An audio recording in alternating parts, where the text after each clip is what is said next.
Hello, નમસ્તે બધાને.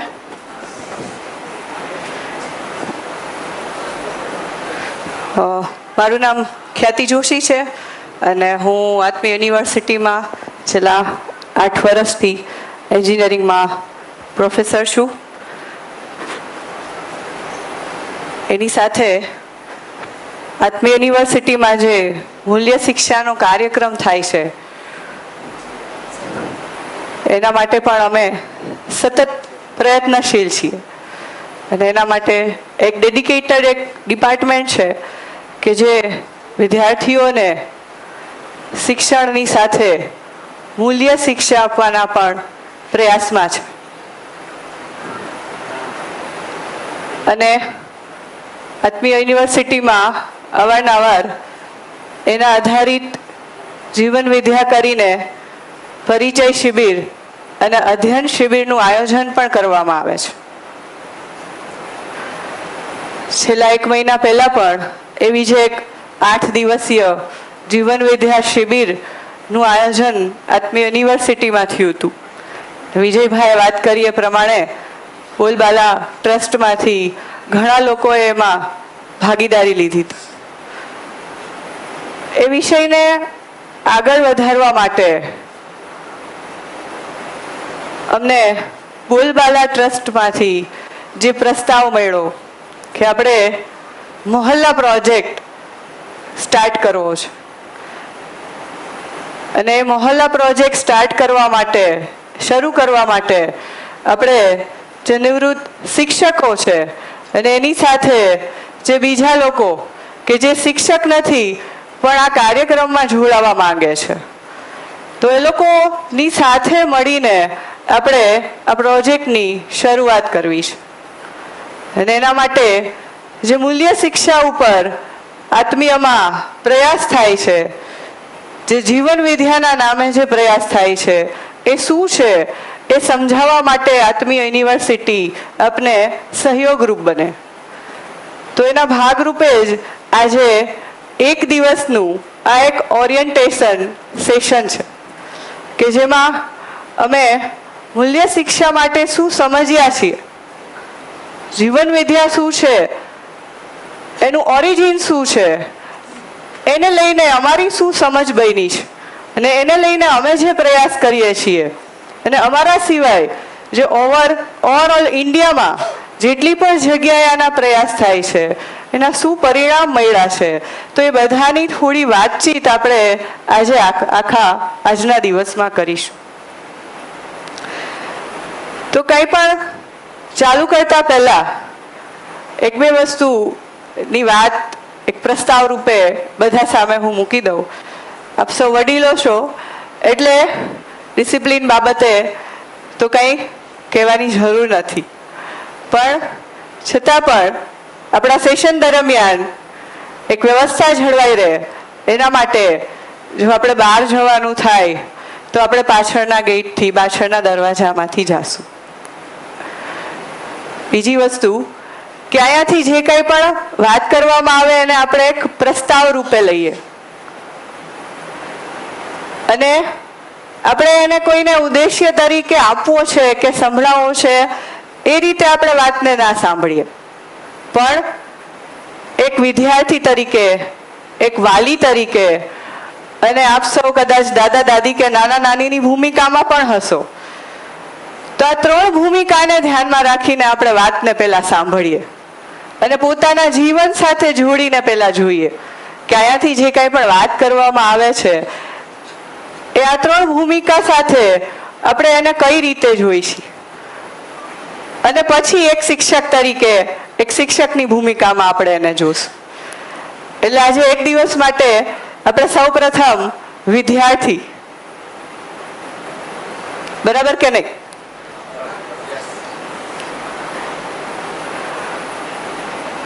બીજી વસ્તુ કે અહીંયા આપણે જે કંઈ પણ વાત કરશું એને લઈને બની શકે કે તમારા મનમાં કદાચ કોઈ પ્રશ્ન ઉઠે અને પ્રશ્ન પૂછવાનું મન થાય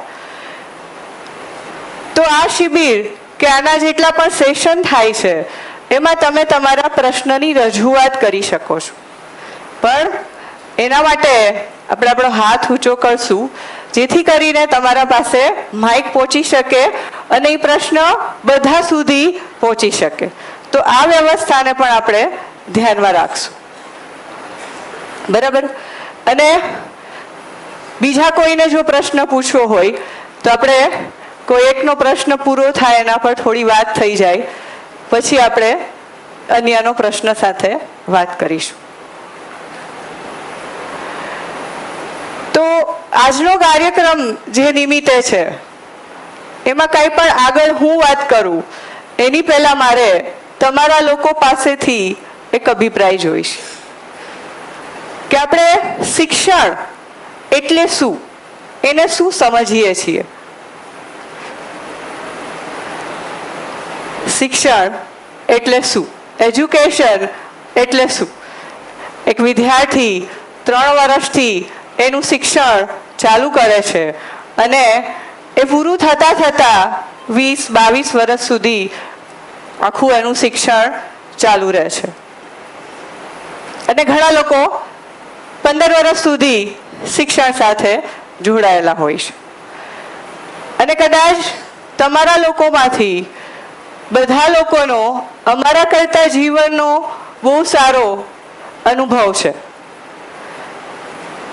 તો તમારા લોકોથી શરૂઆત કરીએ કે શિક્ષણને આપણે શું સમજીએ છીએ.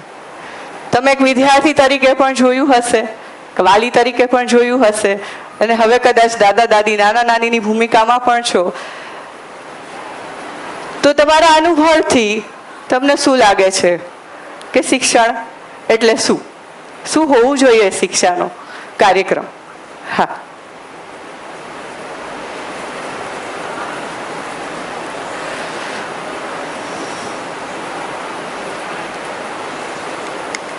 શિક્ષણ એટલે શીખવું ને આચરવું, આચરણમાં મૂકવું. ખૂબ સરસ માસી.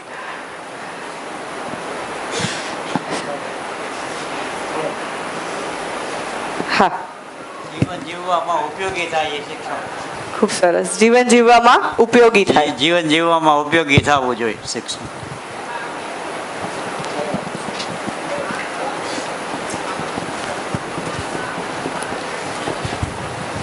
સારી ટેવોને અમલમાં મૂકવી.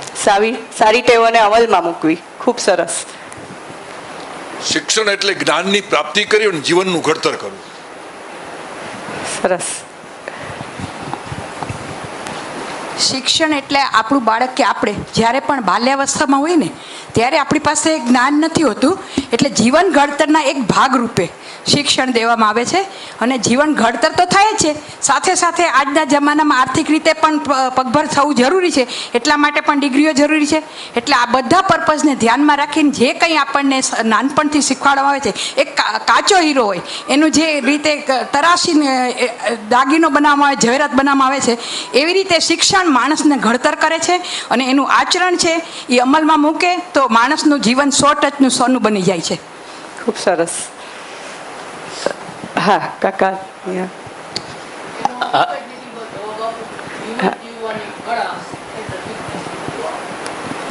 આ બાબતે હું કહી શકું, મારા બાળકોને સ્કૂલમાં પૂછવામાં આવતું, એના જ્યારે વિષય હતો કે મને શું થવું ગમે, ત્યારે બાળકોને મેં આપેલું કે ભાઈ મને એન્જિનિયર થવું ગમે, પાયલોટ થવું ગમે, મને શું થવું ગમે. છેલ્લે મેં એક આપેલું સેન્ટેન્સ કે હું જે બનું માનવ બનું તો ઘણું. આ બાબતનું મેં એને આપેલું અને જીવનમાં ઉતારીને એ પ્રયાસ કરે છે. ખૂબ સરસ.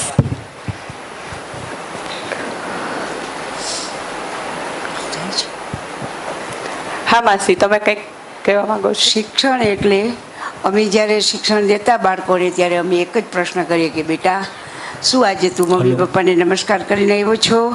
તો કે હા, તો જીવનનું ઘડતર છે એ ઘરથી જ શરૂઆત થાય છે. કારણ કે શિક્ષક પાસેથી જે મળે છે એના કરતાં 10 ગણું ઘરેથી મળે છે એને. પણ ઘરની અંદર જો વાતાવરણ આપણું એવું હોય તો વિનય અને વિવેક જેવા ગુણો જો ખીલે તો એ શિક્ષણમાંથી જ મળે છે. અને વિનય વિવેક જો ગમે ત્યાં વાપરવામાં આવશે તો એ બાળક ખરેખર એક માનવ સરસ મજાનું ગુલાબનું ફૂલ ખીલે છે એવું ખીલેલું કાયમ માટે રહે છે. ચાલો. હાલો મેડમ, શિક્ષણ એટલે સતત શીખતા રહેવું. કંઈક તમે નવું શીખો, એને ઉંમર સાથે કશું જ લાગે વળગે નહીં. આ સમયમાં જૂના નાનપણથી કંઈક શીખતા રહો. સામે વ્યક્તિ પાસેથી શીખતા રહો, સમય અનુસાર સમય પાસેથી શીખતા રહો. એનું નામ મારી દ્રષ્ટિએ શિક્ષણ છે. જય હિન્દ. હા, શિક્ષણ એટલે જીવનનો સર્વાંગી જીવન ઘડતરની પ્રક્રિયા.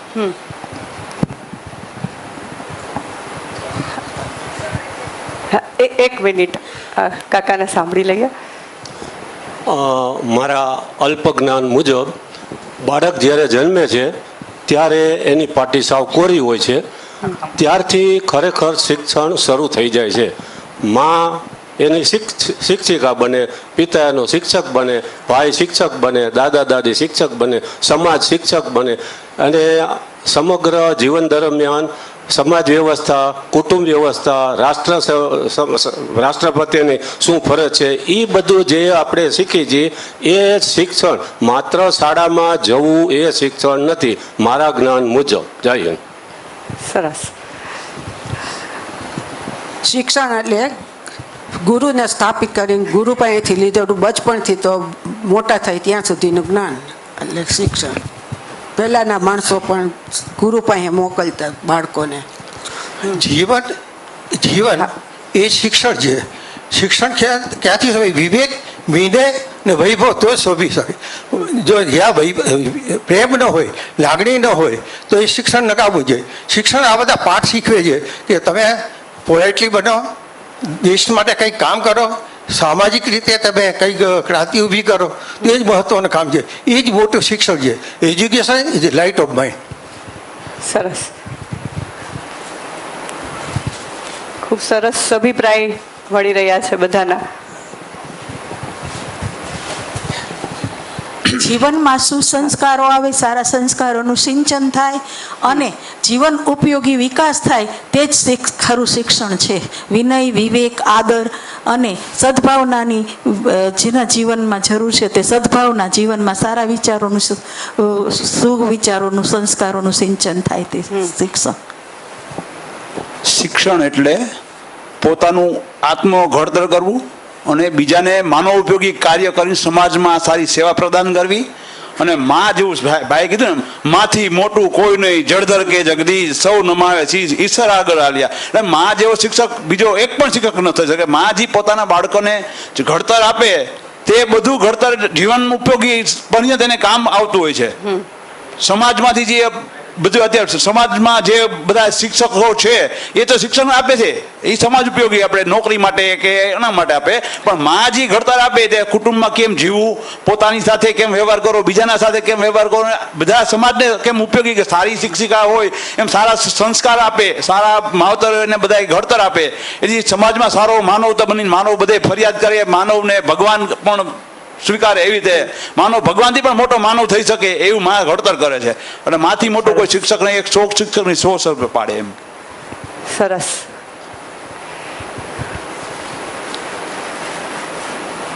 તો લગભગ જેટલા લોકોનો અભિપ્રાય મળ્યો એમાંથી, હા, અહીંયા માસી કંઈક અહીંયા આગળ.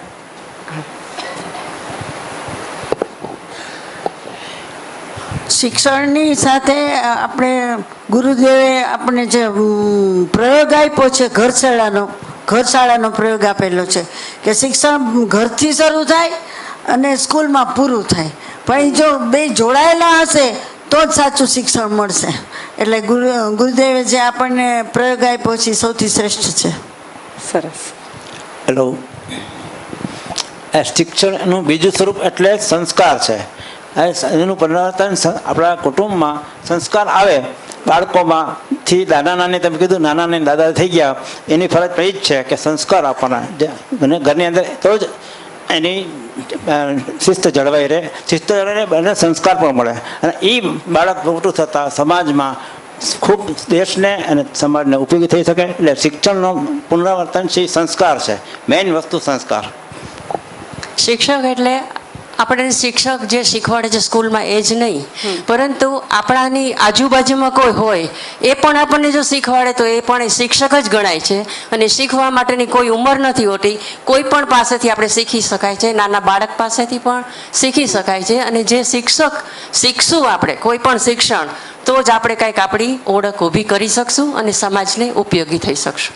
ચોક્કસ.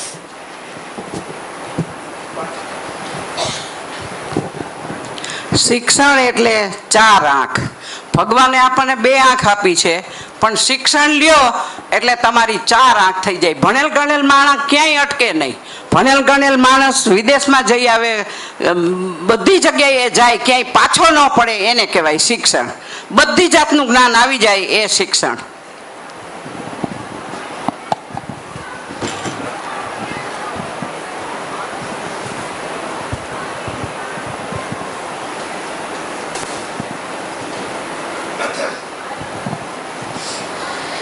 સી એટલે શિક્ષણ, શીખવું, અને ક્ષ એટલે ક્ષણે ક્ષણેનો ઉપયોગ કરવો.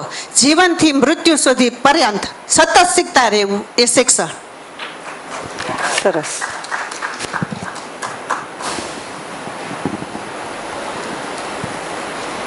આજનું શિક્ષણ એટલે ડિગ્રી લેવી. ડિગ્રી લઈને માણસ આગળ વધવા કરે છે. એના પહેલાંના જમાનામાં આવું નહોતું. શિક્ષણ એટલે ઘડતર હતું. ઘડતરથી માણસ આગળ આવતો. આજે એની કમી વર્તાય છે, એટલે આવા પ્રયોગો કરવાનો માણસને ઉત્સાહ છે કે આપણે સમાજમાં આગળ સારા સારા માનવ બનાવી અને લાવી. ખૂબ સરસ. એક માતા 100 શિક્ષકની ગરજ સારે છે.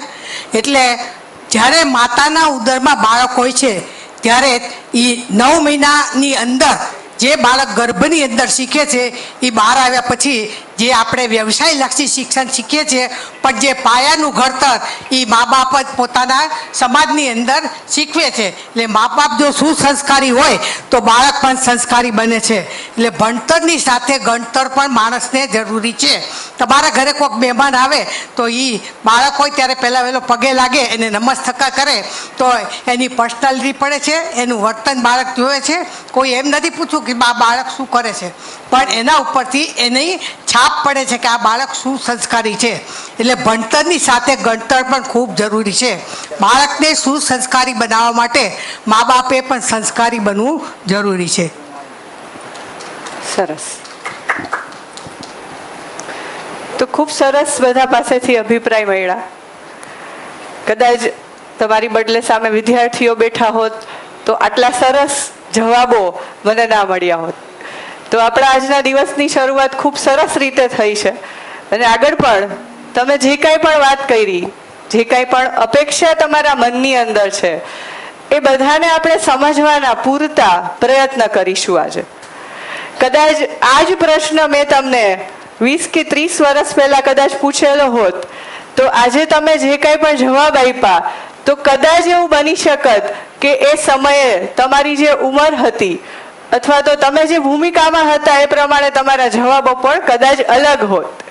આ જીવનનો અનુભવ જ છે કે આપણને ખરેખર શિક્ષણ શું હોવું જોઈએ અને કઈ રીતે એક વિદ્યાર્થી, એક બાળક ભણી ગણીને બહાર નીકળી શિક્ષાની સાથે સંસ્કારનું સિંચન કઈ રીતે એનામાં થાય અને ખરેખર સંસ્કારની જે અપેક્ષા છે એ એક ઉંમરનો અનુભવ જ છે કે જે આપણને અત્યારે કદાચ આ બોલવા માટેની પ્રેરણા આપે છે. તો ખૂબ સરસ શરૂઆત. આપણે આગળ થોડુંક એને સમજીએ કે શિક્ષણની આપણે જ્યારે પણ વાત કરીએ ત્યારે એક સંપૂર્ણ શિક્ષા શું હોવી જોઈએ. તો મોટાભાગના જે કાંઈ પણ જવાબ આવ્યા છે એ જવાબોમાંથી સંસ્કાર પક્ષ ઉપર વધારે બધાનું ધ્યાન ગયું છે.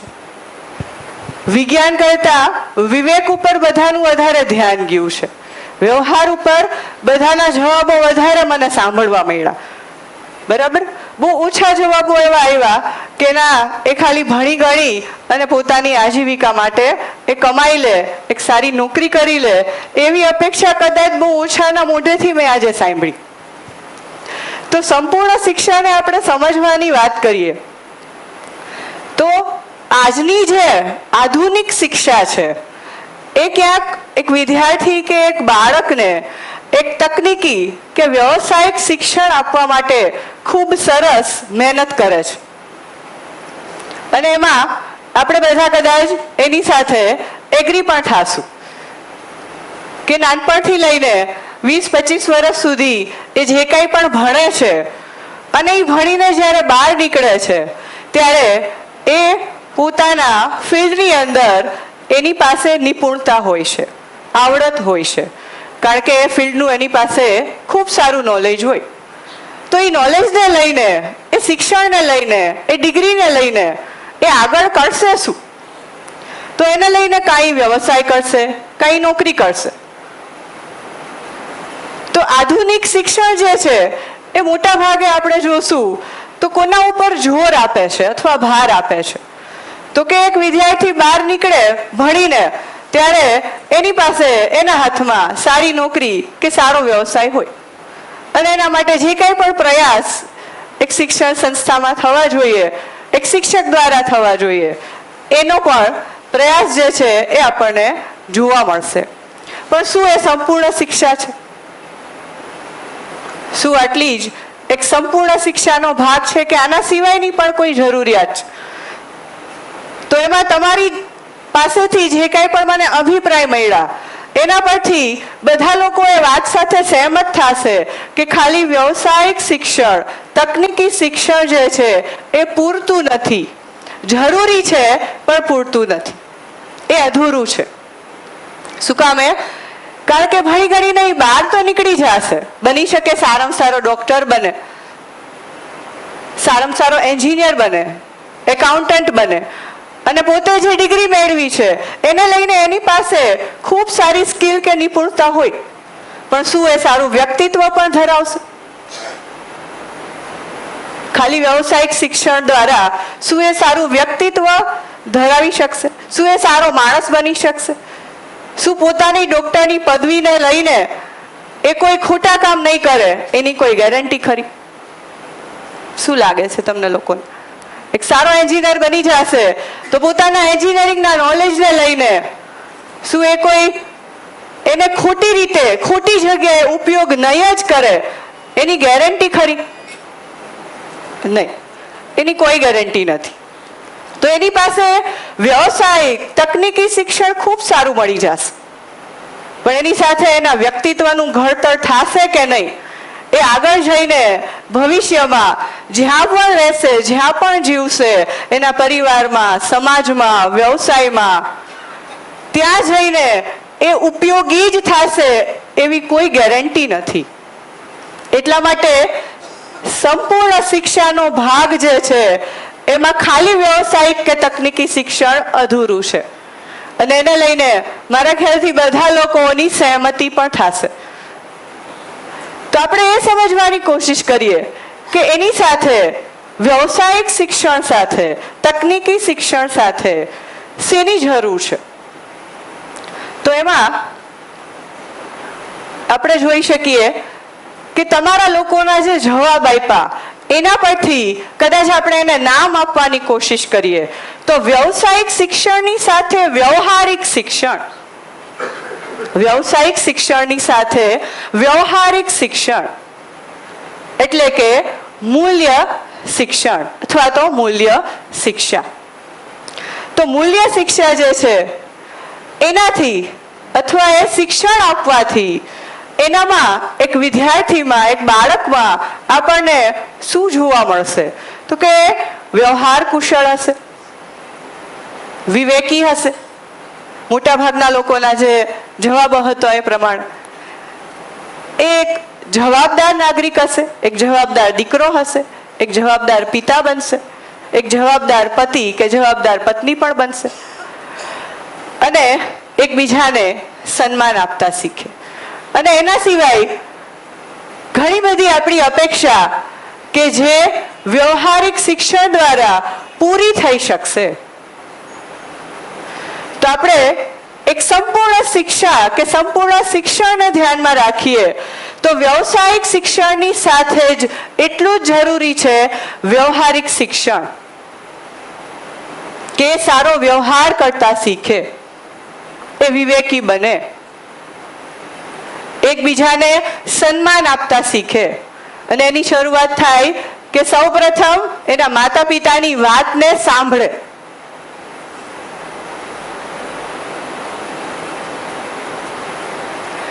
અને આ જ બધા ગુણોથી એની અંદર સંસ્કારોનું સિંચન થાય છે.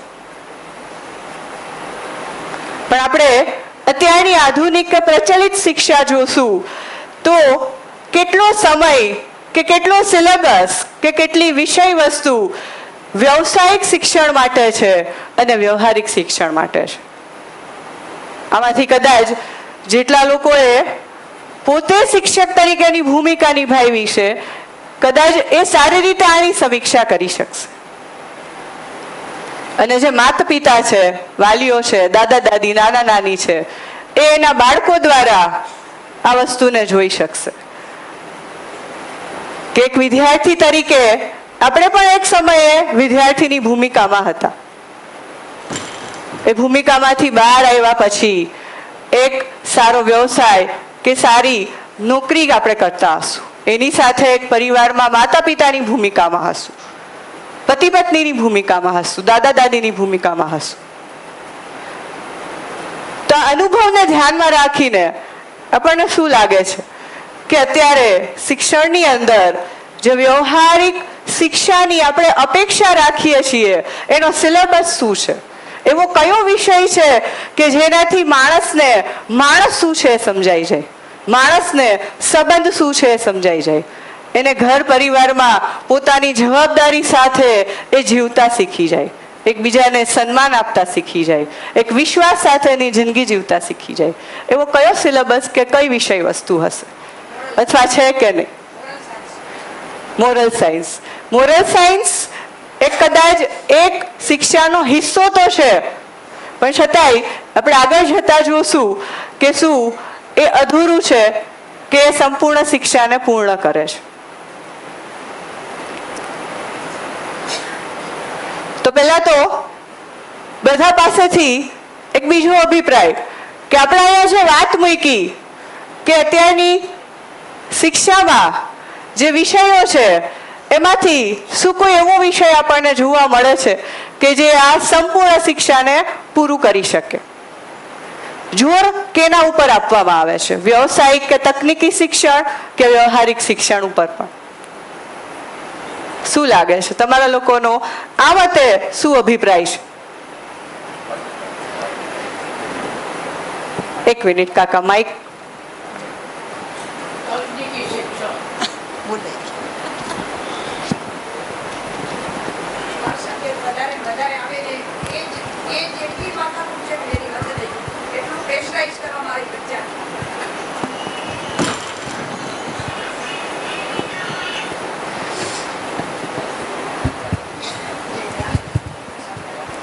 અત્યારનું શિક્ષણ ખાલી નોકરી ધંધા માટે કે બહુ મોટા બિઝનેસમેન માને છે, પણ એને જો શરૂઆતથી જો ધાર્મિક શિક્ષણ આપવામાં આવે તો એનામાં એવા સંસ્કાર આવે કે જે માણસ બની શકે.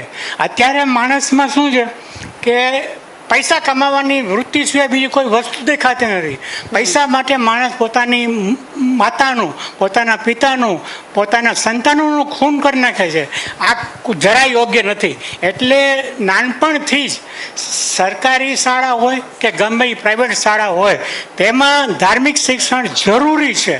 અને પહેલાંના વખતમાં અમે જ્યારે ભણતા હતા, હું 56-57 સાલની વાત કરું છું, ત્યારે એક વિષય હતો વિશેષ, જેમાં ધાર્મિક એક ચોપડી રાખતા કે જે તમારે ભણવી અને એ તમારે એવા સંસ્કાર આપે કે જેથી તમે નાગરિક બનો.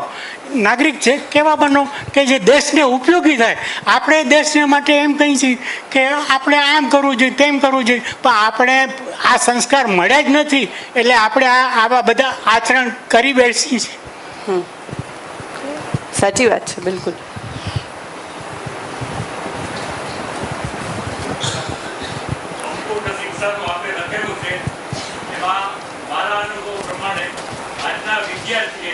વ્યવહાર કુશળ, વિવેકી બને, જવાબદાર બને અને સન્માન આપતા શીખે એ ખાસ જરૂરી છે. આજે જો આપણે સન્માનિત કોઈને કરશું અને આપણો બાળક જોશે એ આપણે મોટા થયા પછી, પણ નાના જ્યારે બાળક આગળ આપણે કામ કરતા હશું ત્યારે એને ઊભા થઈ અને જો એને વિવેકથી એમ કીધું હશે, અમે અત્યાર સુધી 20 વર્ષ લગી શિક્ષણ જે મેળવી આપ્યું એમાં મારા કેની સાહેબે નોંધ લીધી છે. પ્રાર્થના પછી તરત જ અમારે પહેલો વિષય એવો લેવાનો કે સત્યમ વદ, સાચું બોલો, પછી માતૃદેવો ભવ અને પિતૃદેવો ભવ. આ અમારા કેનીએ નોંધ અમારી લીધી છે. અને માતાને પિતાને, કારણ કે અમે ગ્રામ્ય વિસ્તારમાં હતા તો વહેલા એના મા બાપ વાડીએ વયા જાય, પછી અમે એમ કહી કે ભણેલા હોય ને તો મોટાબાને પગે લાગીને આવવાનું, અથવા વડીલો કોઈ ઘરમાં હોય તો. એની પણ અમારા કેની સાહેબે નોંધ લીધી છે જસદણ તાલુકાની અંદર. પહેલેથી જ બાળકને જો એવી ટેવ પાડી હશે, સત્યમ વદનનો તો હું મારો અનુભવ કહું. મારે એક વખત ટેબલ ઉપર પાકીટ પડ્યું હતું મારું. એ પાકીટની અંદર કંઈક પૈસા હતા વધુ, કંઈક ત્યારે કંઈક લેવાનું હશે, કંઈક હતું. એટલે તો હું 3 દિવસ ત્યાં ગોતું, પાકીટ મળે નહીં ક્યાંય. પાકીટ ત્યારે મારી પાસે 3જું ધોરણ હતું. હવે એ 3જા ધોરણની અંદર મેં એવું નક્કી કર્યું, અમારા આચાર્યને કીધું કે હું હમણાં મારો પહેલો પીરિયડ તમે ગમે ત્યારે જો આવશો તો મારી વાર્તા ચાલુ હશે. કઈ વાર્તા ચાલુ હશે? તો કે સત્યમ વદ. હવે એ વાર્તા અઠવાડિયા લગી કર્યું. પછી એક બેબી અમારી, હજી મને બેબીનું નામ યાદ છે કે એ કંઈક ભૂલી ગઈ, હજી દિવ્યા કરીને નામ હતું એનું. એટલે મને કે ટીચર એક વાત કહું તમને. એટલે મેં કીધું શું બેટા? તો કે તમારું પાકીટ તમે જે રાખતા હતા ને અમારે ઉકરડામાં પડ્યું હતું કે. એટલે મેં કીધું તો અહીંયા લઈ આવજો તો મને ખબર પડે કીધું. તો એ પાકીટ લઈ આવી, પણ એના ભાઈએ એમાંથી પૈસા કાઢી અને એને લઈ દીધું. હવે બેન આજથી પછી, ત્યારે મારે ટીચર કહેવાનું નહોતું, બેન કહેતા, બેન હવે કોઈ દિવસ આવું હું કરીશ નહીં. આજે એ છોકરી મને 15 દિવસ પહેલાં બસમાં ભેગી થઈ હતી, બસમાં નમસ્કાર કર્યા, અને બેન હું તમને ક્યારેય ભૂલીશ નહીં. અને આ બંગલો છે મારો, કાંઈક ત્રિકોણ આગળ નહીં પણ રેસકોર્સ રીંગણ ઉપર, તમે મારી ઘરે આવજો. હું સમૂહ પરિવારમાં રહું છું અત્યારે. અમે દેરાણી જેઠાણી સાથે રહી છીએ અને મારા સાસુ સસરા હોત છે કે તમે મારી ઘરે ચોક્કસ આવજો એ કે. એટલે આવી રીતનું જો વિવેકનું શિક્ષણ આપણે પહેલેથી કરશું, આપણે એમ થાય કે આપણું કોણ હવે જોવે છે, પણ જોવાવાળું કોઈ નથી, ઉપરવાળો છે. એ નોંધ લેશે ને એ નોંધ આપણી ક્યારેય ભૂસાશે નહીં. એટલે આવી રીતે શૈક્ષણિક કાર્ય કરેલું છે. અમે ગ્રામ્ય વિસ્તારમાં હતા અમારા, અને બાળક જે સાચું બોલે છે ને, ઘરમાં એના મમ્મી પપ્પા ઝઘડા હોય ને, બેન આજ તો એ કે તમને વાત કરું મારા મમ્મી પપ્પા કેવી રીતે ઝઘડા, આજ બેન રિસેસમાં તમે અમારી ઘરે આવજો. અમે એના ઘરે જાય, રિસેસમાં અમારા ઘરે કામ ન કર્યું હોય, છોકરીઓ આવીને ઘરે, બેન આજ ઘરે મારે તમારી ઘરે રોકાવા આવવું છે. એની મા એમ કે બેન તમે આને 2 દિવસ લઈ જાવ કે કપડાં લઈને આવે છોકરીઓ રોકાવા. મારા ગામની અંદર હું આવી છું, ગામ ભાડલામાં તમારે નોંધ આખા ગામમાં પૂછી આવવાની છૂટ છે. અમે આવી રીતે શૈક્ષણિક કાર્ય કરેલું છે. અને હમણાં અમારે 90 છોકરીઓએ અમારા શિક્ષકનું સન્માન કર્યું બધાનું. અને 90 છોકરીઓને મારે, હું એના માટે અત્યારે પાકીટ બનાવું છું મશીન ઉપર. હું 10 છોકરીઓને સાથે બોલાવીને સન્માન કરવાની છું. એટલે આવી રીતે અમે અમારા ગ્રામ્ય વિસ્તારની અંદર રહેલા છે. ચાલો, ખૂબ સરસ. તો જેને પણ, હા એક મિનિટ, એક માઇકમાં કાકા.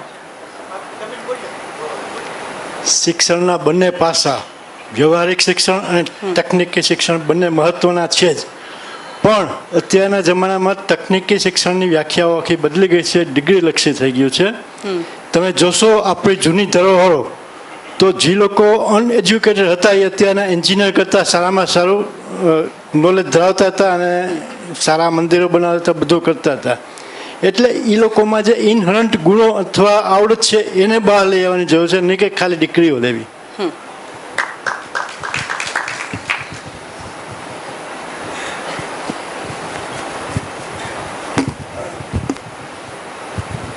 બેનશ્રી, આપના પ્રશ્નનો જવાબ હું આપનો જે ચોથો પેરેગ્રાફ છે એમાં આપવાની કોશિશ કરું છું.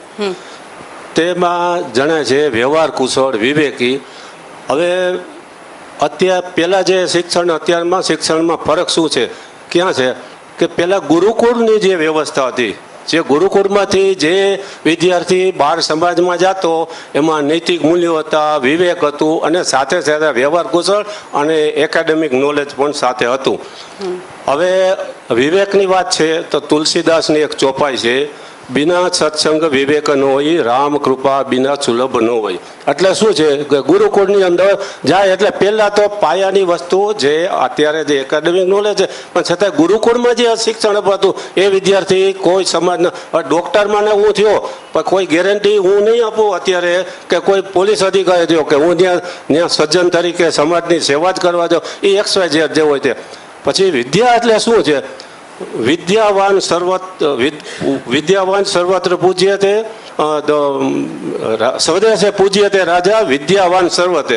એ રાજા હશે, અહીંના રાજા છે રાજકોટના કે ભાવનગર, હવે એ એને એટલા એરિયા પૂરતો એને ઓળખશે પણ સમસ્ત દુનિયામાં ક્યાંય પણ જશે, દાખલા તરીકે અબ્દુલ કલામ આપણા જે અણુશાસ્ત્રી હતા, રોકેટ વિજ્ઞાની, એને આખી દુનિયા ઓળખે.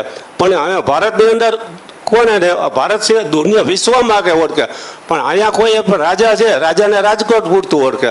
એટલે ધર્મનું વિવેકનું જો શિક્ષણ હોય તો અત્યારની જે દુઃખને હતાશાતા કહેવું પડે છે કે અત્યારનું શિક્ષણ છે માણસને તમને ડિગ્રી સક્ષી બનાવશે પણ વ્યવહાર કુશળ અને વિવેકી નહીં બનાવે. તો જોવા જઈએ તો બધા લોકો આની સાથે પહેલા તો સહેમત તો છે જ કે શિક્ષણ ત્યારે જ સંપૂર્ણ થશે જ્યારે વ્યવસાયિક શિક્ષણની સાથે વ્યવહારિક શિક્ષણનો સમાવેશ કરવામાં આવે અને એમાંથી વ્યવહારિક શિક્ષણ ઉપર કદાચ વધારે જોર પણ આપવામાં આવશે તો એ વ્યવસાયિક શિક્ષણ પણ આપોઆપ મેળવી શકશે. પણ માની લ્યો કે વ્યવસાયિક શિક્ષણનું કદાચ જોર વધી ગયું અને એમાં વ્યવહારમાં કંઈક કમી રહી ગઈ, ચૂક રહી ગઈ, તો એ પોતાના કે પરિવારના કે સમાજમાં કાંઈક અવ્યવસ્થા ઊભી કરશે. અને આ વાતને લઈને આપણે બધા સહેમત થાશું કે સંપૂર્ણ શિક્ષામાં આ બેયનો સમાવેશ કરવાની જરૂર છે. એટલા માટે જ આત્મીય યુનિવર્સિટીનું પણ એક વિઝન મિશન એ જ છે કે એક વિદ્યાર્થી જ્યારે અહીંયાથી બહાર નીકળીને જાય ત્યારે એક સારો એન્જિનિયર કે ફાર્માસિસ્ટ તો બને પણ એની સાથે એક સારો માનવ પણ બને. અને એના માટે ખૂબ સરસ પ્રયાસ થાય છે અને ખૂબ સારા પરિણામ પણ જોવા મળ્યા છે.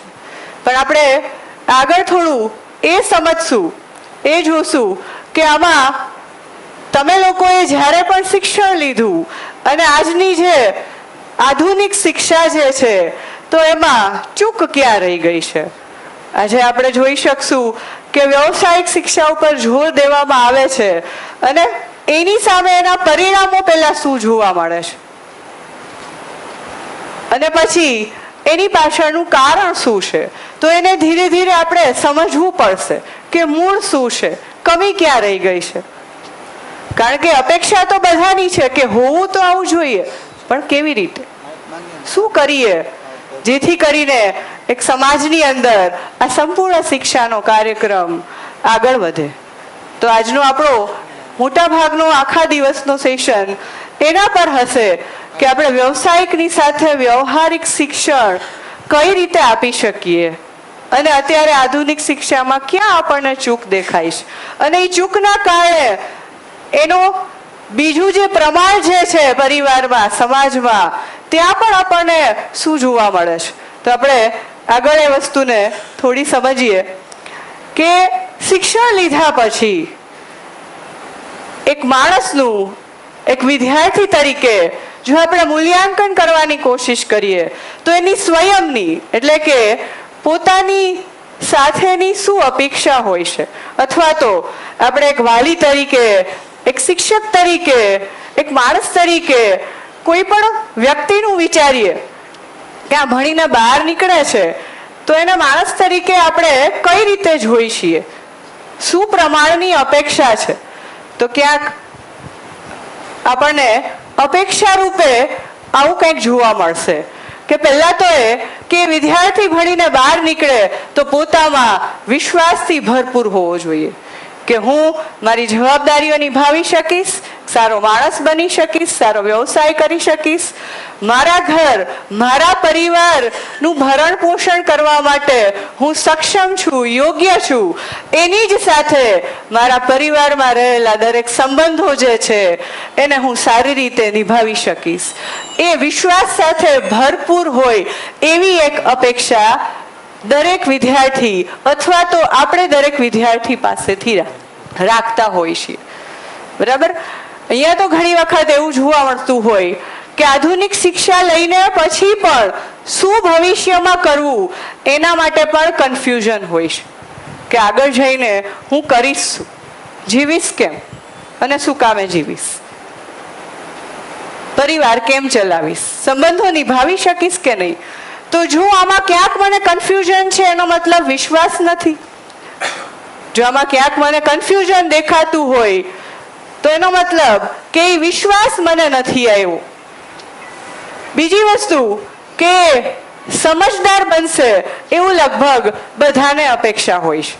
આપણે જોઈ શકીએ કે આપણે ઘરની બહાર નીકળીએ ત્યારે આપણી સામે બાઇક લઈને જતો કોઈ વિદ્યાર્થી કે ટીનેજર કે કોઈ યુવા જે છે આપણી સામે ભટકાય તો આપણને તરત જ પ્રશ્ન શું થાય કે જો આ એજ્યુકેટેડ છે છતાં પણ આ ભૂલ થાય છે એનાથી. તો ક્યાંક આપણી અપેક્ષામાં શું હોય છે કે એની અંદર સમજદારી હોય. તો આવી નાની નાની કેટલી બધી વાતો છે, એવા નાના નાના કેટલા બધા ઉદાહરણો છે કે જે આપણી અપેક્ષામાં હોય છે કે આની પાસે એજ્યુકેશન તો એનો મતલબ આ સમજદાર હોવો જોઈએ. તો આપણે ક્યાંક એજ્યુકેશન શિક્ષાને સમજદાર એવું માની લીધું છે અને એવી અપેક્ષા પણ દરેકની અંદર હશે. હા,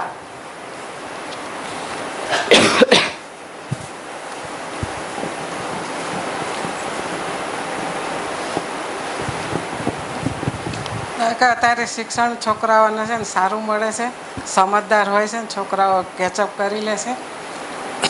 અને એને છોકરાઓ એમ કે ઘરનું વાતાવરણ એમ કે ગરીબીમાં હોય તો એને થોડીક સમજણ આવે ને એટલે એને એમ થાય કે મારા ઘરમાં મારા પપ્પાની આવક ઓછી છે, મારા ભાઈ બહેન છે, મારી મમ્મી હેરાન થાય છે, આટલું કામ કરે છે. એટલે એને થોડીક સમજણ આવે સ્કૂલમાં જઈ કે ટીચરો સારા હોય તો સારા જ્ઞાન આપે. એટલે એને એમ થાય કે હું જવાબદારી, એને થોડીક જવાબદારી આવી જાય, સમજણ આવી જાય. એટલે એ સારું ભણે છે. એટલે ભણે ને એટલે એને સારા ટકા લાવે, સારું ભણે એટલે આગળ એને છે ને વધારે ટકા આવે એટલે એને ગવર્મેન્ટ તરફથી એને ફી વગર ભણી શકે અને પાછું આખું ઘર એનું આગળ આવી જાય. પછી એને સારી નોકરી મળે એટલે એના બધા સામાજિક કાર્ય બધા કરે, ભાઈ બહેનોના, એના બાપુજીની ચિંતા ઓછી કરે કે મારા બાપુજીને આટલી ચિંતા ન થાય એટલે હું પગભર થઈ શકું. પાછું એનું શિક્ષણ સારું હોય, નોકરી સારી મળે એટલે પછી એની પાસે છોકરી એ સારી મળે એટલે એ પાછું એનું બધું વ્યવહાર બધો સારો થઈ જાય. સમાજમાં એનું નામ થાય. આજુબાજુના કુટુંબી હોય તો એના નાશ થાય કે આ છોકરો બહુ જો એનું ઘર આગળ લાવ્યો. એટલે શિક્ષણ છે ને એટલે કુટુંબે તારે, એનું એ જીવન તરી જાય અને વ્યવહારે સારો રહે. સ્વયંમાં વિશ્વાસ એ બાબત હું કહી શકું. મારા સનનો જે રીડિંગ રૂમ હતો એમાં એક સ્લોગન રાખ્યું હતું, સૂર્ય છું ઉગી જઈશ લાખો ભલે વો આવરણ. આ બાબતને ખ્યાલમાં રાખીને એની સ્કૂલમાં પ્રોગ્રામ થતા ત્યારે એને 3 વખત ગાંધીજી બનવાનો મોકો મળ્યો હતો. ત્યારે એ દિવસે એને નાના બાળકને મુંડન કરવાનું ના ગમે છતાં પણ એ સહમત થયો, મુંડન કરી. એના માટે મેં એવા ચશ્માને એ બધું કરીને એને એનો રોલ ભજવ્યો હતો. ખાસ એનો જન્મ રામનવમીના દિવસે થયો છે, બપોરે બરાબર 12:30 વાગે. એ બાબતને હવે કાયમ માટે યાદ રાખીને જે કંઈ આદર્શ ગુણો હોય એ જીવનમાં ઉતારવા માટે એ પ્રયત્ન કરે છે. અને એના ટીચર જ્યારે મળે ત્યારે અમને પૂછે ગાંધીજી શું કરે છે. હવે એ કાયમ માટે ગાંધીજી તરીકે ઓળખાય છે સ્કૂલમાં. એટલા માટે હું કહી શકું કે એ આદર્શ જીવનમાં ઉતારવા માટે પ્રયત્નશીલ છે.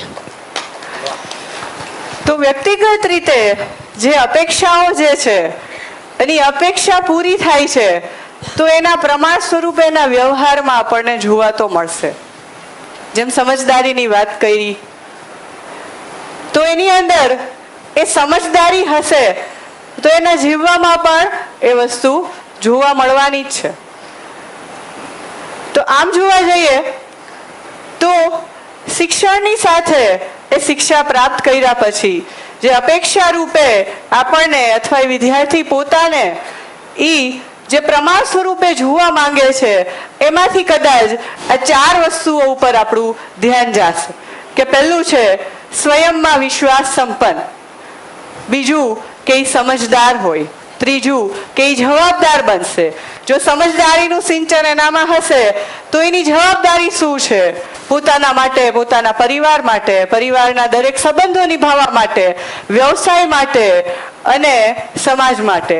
તો એ સમજદારીની સાથે એની જે કાંઈ પણ ભૂમિકા છે, જે કાંઈ પણ સંબંધમાં એની ભૂમિકા છે એ જવાબદારી સાથે સંપન્ન હશે. પછી એને શીખવાડવું નહીં પડે.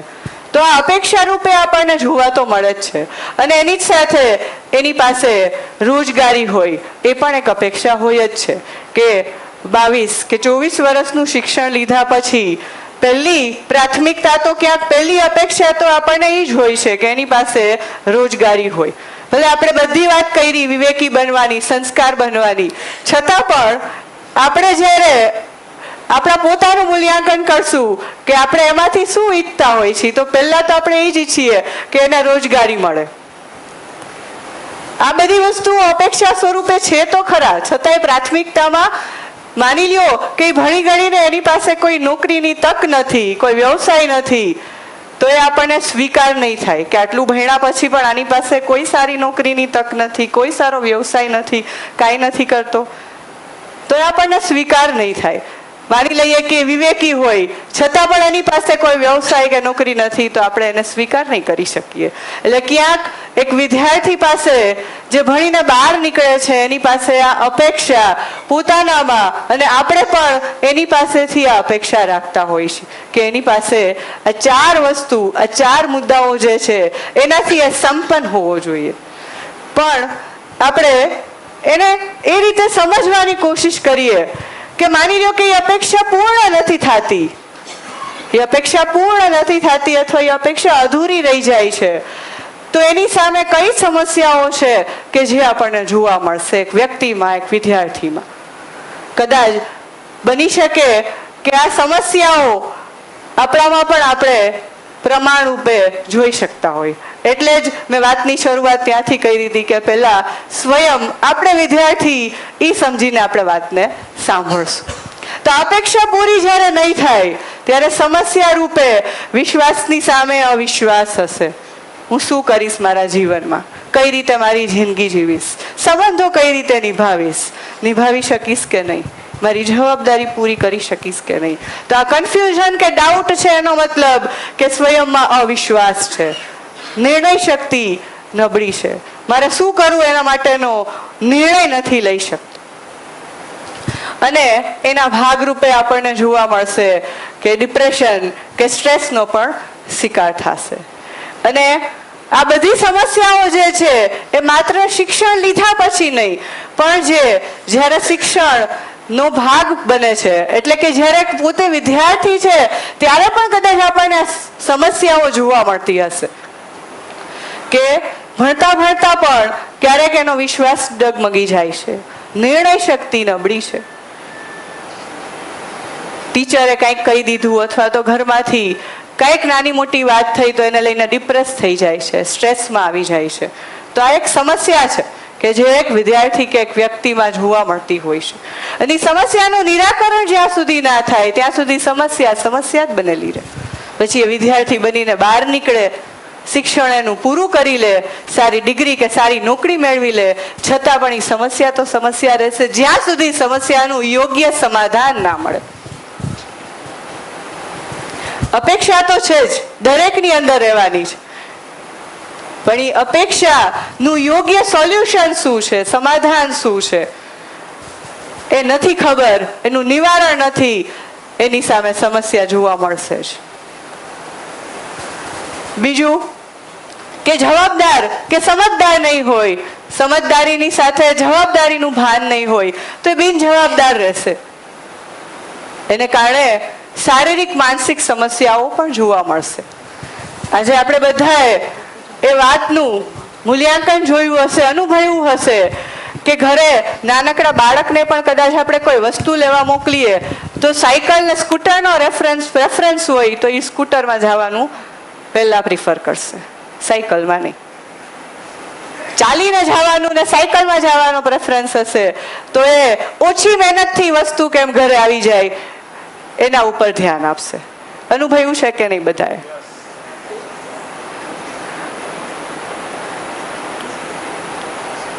તો એનો મતલબ કે એ પોતાના સ્વાસ્થ્યની શારીરિક જવાબદારી પણ લેવા માટે તૈયાર નથી, અથવા તો એને વાતાવરણ નથી મળતું કે એ પોતે ચાલીને જશે તો એનાથી એને શું ફાયદો થશે.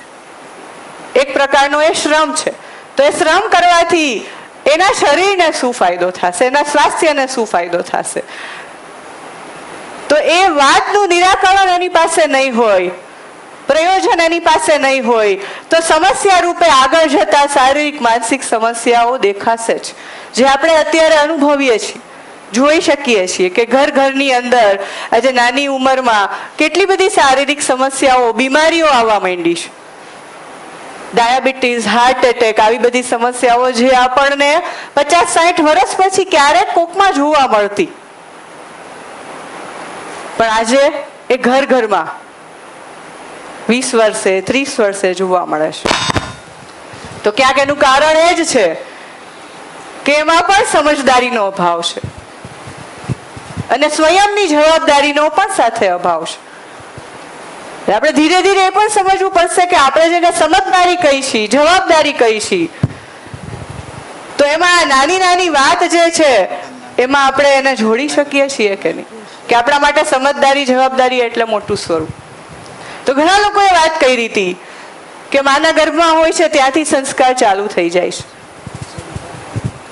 અને જન્મ લઈને જ્યારે ઘરમાં આવે છે ત્યારે ઘરનું વાતાવરણ, માતા પિતાનું આચરણ, માતા પિતાની સાથે પરિવારના અન્ય લોકોનું આચરણ પણ સંસ્કાર રૂપે એનામાં જાય છે. ત્યાંથી જ એ સૌ પ્રથમ શિક્ષાની શરૂઆત કરે છે. સ્કૂલમાં તો એ 3 કે 4 વર્ષ પ્રવેશ કરશે. તો શરૂઆત જ્યાંથી થાય છે ત્યાંથી જ એ કઈ રીતે સમજદાર બને, કઈ રીતે જવાબદાર બને, એની માટે એક પરિવારની કેટલી તૈયારીઓ, એના ઉપર પ્રશ્ન માર્ક છે. હા માસી. કે સ્કૂલમાં ટીચર તરફથી પ્રેમ મળવો જોઈએ. બાળકને સૌથી પહેલા માં પ્રેમ કરે, પપ્પા પ્રેમ કરે, બેટા તારે શું બનવું છે, એને જે બનવું હોય એ બનવા દેવો, અને જો એનું મન તમે જાણી લ્યો તો એ આગળ જતા સારું શિક્ષણ પણ લેશે અને એને જે બનવું છે એ બની શકશે. કોઈને ડૉક્ટર બનવું હોય, કોઈને શિક્ષક બનવું હોય, પણ એ નાનાથી જ તમે આખી સ્કૂલની અંદર ક્લાસમાં તમે રમકડા દો તો તમે જોજો કોઈ સુતારી કામ કરે, કોઈ કે મારે આ કામ કરવું છે, કોઈ કે મારે આ કામ કરવું છે. એ એની ઉપરથી જ શિક્ષક જાણી જાય કે આ છોકરો આ બનશે, આ છોકરો આ બનશે, આ છોકરો આ બનશે. એટલે શિક્ષકે બાળકનું મન જાણવાનું કે આ શું બનવા માગે છે, અને એને પ્રેમ સ્કૂલમાં પણ એટલો મળવો જોઈએ. અને અત્યારનું શિક્ષણ કેવું છે કે ઘરેથી મા બાપનું પ્રેશર કે જા ભણવા, જા ભણવા, જા ભણવા, અને સ્કૂલમાં જાય તો ટીચરનું પ્રેશર કે આટલું કરવાનું, આટલું કરવાનું, એટલે એમાં છોકરા જરાક ઓલા થઈ જાય છે. બાકી સંપૂર્ણ આ સમસ્યાનું બધાયનું હલમાં પ્રેમ કરવાનો, બાળકને પણ પ્રેમ કરવાનો. તમે પ્રેમ કરીને બાળકને મોકલો અને પછી જોઈ લ્યો એનું શિક્ષણ કે એને કેવું સરસ આવડે છે. પછી સ્કૂલમાં ટીચિંગ પાવર શિક્ષકનો ગમે એ હોય કે ઘરમાં માનો એટલું દબાણ, એટલું પ્રેશરથી કાંઈ કામ કરવાનું નહીં. એટલી મને ખબર છે કે પ્રેમ આપો એટલે એ છોકરો એકદમ સંસ્કારી અને વિવેકી અને સમજદાર બને. જય હિન્દ. તો માસીએ કીધું એ પ્રમાણે કે એક બાળક જે છે નાનપણથી પ્રેમ અને હૂંફથી આગળ વધી શકે છે. તો એને આપણે સમજવા જાશું તો પ્રેમથી વાત કરવી કે એને હૂંફ આપવી કે આપણો સ્નેહ આપવો, એનાથી એટલું જ છે કે બાળક જે ઉંમરમાં જે અપેક્ષા ધરાવે છે એ અપેક્ષાને આપણે જાણી શકીએ. એના માટે આપણે એ પણ સમજવું પડશે કે એ એક બાળકની અપેક્ષા છે કે દરેક બાળકની એક જેવી અપેક્ષા છે? કઈ ઉંમરની અંદર એ શું માંગે છે, શું અપેક્ષા રાખે છે, એની અંદર જાણવાની શું જિજ્ઞાસા છે? જો એ સમજમાં આવે એક માતા પિતાને કે એક શિક્ષકને, અને એને અનુરૂપી એને વાતાવરણ આપે, તો એ જે પરિણામ આપણે ઈચ્છીએ છીએ એ મળી શકે. તો અહીંયા પ્રેમની વાત એટલે એવું નહીં કે છૂટો મૂકી દેવું, એ જે કરવા માંગે છે એને કરવા દેવું. એનાથી તો આપણે જોયું હશે કે બાળકો બગડતા પણ હશે, બરાબર? અને આપણને જે પ્રશ્ન થતો હશે કે આને તો મેં ખૂબ લાડ આપ્યો, ખૂબ પ્રેમ કર્યો, છતાં પણ એનામાં, એના આચરણમાં, એના વ્યવહારમાં કેમ ક્યાંક મને ચૂક દેખાય છે. તો અહીંયા આપણે એ વાતને લઈને પણ સમજવું પડશે. તો આપણે આગળ જતા જે વાત કરશું કે જીવન વિદ્યા જે મૂલ્ય શિક્ષાને લઈને વાત કરે છે, એમાં પ્રેમ શું એની પણ વાત છે, સ્નેહ શું એની પણ વાત છે. જેટલા મૂલ્યોની અપેક્ષા આપણને અને દરેક માનવને છે, પછી બાળક સ્વરૂપે હોય કે પછી આપણામાં હોય કે આપણાથી નાના કે મોટામાં હોય, એ બધાની જે ભાવની અપેક્ષા છે એ કઈ રીતે પૂરી થઈ શકે, એને આપણે આગળ જતા ધીરે ધીરે સમય અનુસાર સમજશું. તો આપણે આપણી જે વાત થતી હતી એના પર આવીએ કે આજે વ્યક્તિગત સમસ્યાઓ જે છે એ આપણને ક્યાંક આ રીતે જોવા મળે છે: અવિશ્વાસ, નિર્ણય શક્તિનો અભાવ, ડિપ્રેશન, સ્ટ્રેસ, બિનજવાબદાર, એની સાથે શારીરિક ને માનસિક સમસ્યાઓ. અને જો રોજગારીની અપેક્ષા હોય તો એની સામે જ્યારે રોજગારી નથી મળતી ત્યારે બેરોજગાર પણ હોવું એક સમસ્યા છે. તો આગળ આપણે કઈ વાત કરીએ એની પહેલા આપણે એ પોઈન્ટ ઉપર આવીએ કે આજે સમાજની અંદર આ વ્યક્તિગત અપેક્ષા જે છે એ તો બધાની અંદર જોવા મળે છે. આપણને પણ દરેક વિદ્યાર્થી કે બાળકમાં, પછી એ બાળક એટલે એવું નહીં કે ખાલી વિદ્યાર્થી સ્વરૂપે. આજે તમે લોકો પણ એક માતા પિતા છો, તો બની શકે કે તમારે પણ તમે પણ એક માતા પિતા છો તો કદાચ 30-40 વર્ષના પણ તમારા સંતાનો હોય, પણ તમારા માટે તો એ બાળકો જ છે. છતાં પણ આ અપેક્ષા દરેક બાળકની અંદર જોવા મળે છે, દરેક વિદ્યાર્થી, દરેક બાળક. અને જે વ્યક્તિગત રીતે ખાસ કરીને શિક્ષણ મેળવે છે, તો શિક્ષણ મેળવ્યા પછી એની પાસેથી અપેક્ષા રાખવામાં આવતી હોય છે કે વિશ્વાસથી સંપન્ન હોય, સમજદાર હોય, જવાબદાર હોય ને એની પાસે રોજગારી હોય.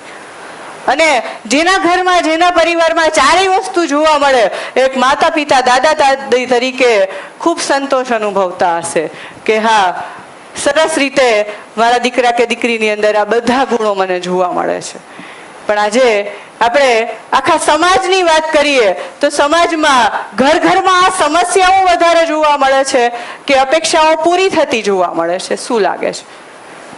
બેમાંથી એકનો આપણે જવાબ આપીએ કે સમસ્યાઓ વધતી જોવા મળે છે કે અપેક્ષાઓ પૂરી થાય છે એવું જોવા મળે છે?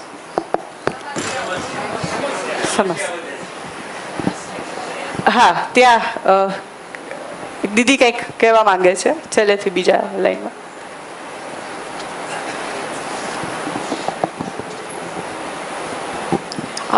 અપેક્ષા પૂરી થતી જ નથી અને સમસ્યા વધતી જાય છે.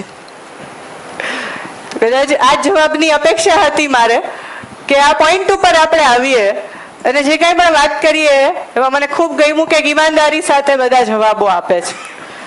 જે છે એવું જ આપણે બોલીએ છીએ, તો જ આપણે કંઈક વાતને સમજી શકશું. આજે વ્યક્તિગત સ્વતંત્રતા એટલી બધી વધી ગઈ છે એટલે બધી આ સમસ્યા ઊભી થાય છે. સરસ. તો સમસ્યાની જરૂર છે એ આજના બાળકોને, દીકરીઓને જરૂરી છે.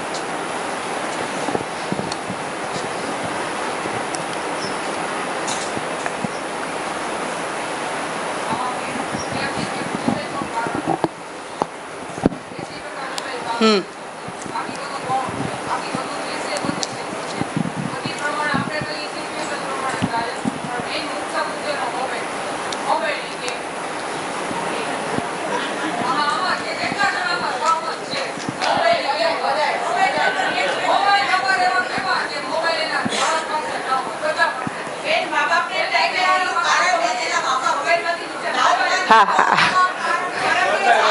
એક પછી એક આપણે વાતને રજૂ કરીએ.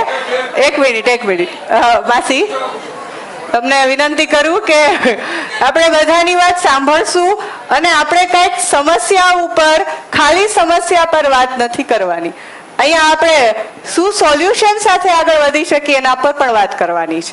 પણ આના ઉપર વાત પહેલા એટલા માટે કરવી પડે કે સમસ્યા દેખાશે જ નહીં તો આપણે એના ઉપર વિચાર નહીં કરીએ. એટલે મૂળ વાત જે છે, સમસ્યા તો છે, એને પકડી આગળ કેમ વધવાનું એના પર પણ આપણે જ્યારે વાત આવશે ત્યારે પણ સમજવાનું છે. અને એમાં આપણી જે ભૂમિકા છે, આજે આપણે માતા પિતા કે દાદા દાદીની ભૂમિકામાં હોય તો એ ભૂમિકા સાથે આપણે શું કરી શકીએ એના ઉપર પણ આપણે સમજવું પડશે. સમજદાર બનાવવા માટે આપણે બધાએ સમજવું પડશે કે શું કામે સમજદાર નથી.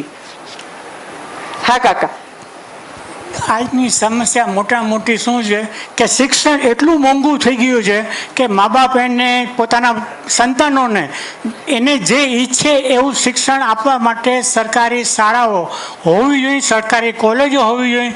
અને એને મફત શિક્ષણ ન આપે તો કંઈ નહીં, પણ એટલું તો મોંઘું ન આપે કે જેથી એના મા બાપ એને પરવડી શકે. એટલે શિક્ષણ જેમ સસ્તું થશે તેમ એનામાં આ શિક્ષણ લેવાની વૃત્તિ જાગશે. નહીં તો શું થશે કે એ ચોરી ચપાટી કરી મા બાપને ગમે રીતે બોલી, અથવા મા બાપ પોતાના જે માસિક ખર્ચા હોય એમાંથી ગમે રીતે કરીને એ પૈસા તફડાવશે. એટલે એનામાં કુલ સંસ્કાર વધી જશે. અને આ કુલ સંસ્કાર જ એમ કે શિક્ષણને બદનામ કરે છે. એટલે સરકારી શાળાઓ હતી ત્યારે મેદાન હતા, અત્યારે મેદાન નથી. તો આ જે રાજકોટમાં જે અગ્નિકાંડ થયો આ એનું સ્પષ્ટ ઉદાહરણ છે. સાચી વાત છે કાકા, કે એવી ઘણી બધી સમસ્યાઓ છે કે જે આપણી નજર સામે થાય છે. કદાચ આપણા પોતાના ઘરમાં કે પરિવારમાં પણ આપણે એ સમસ્યાઓને જોઈ છીએ.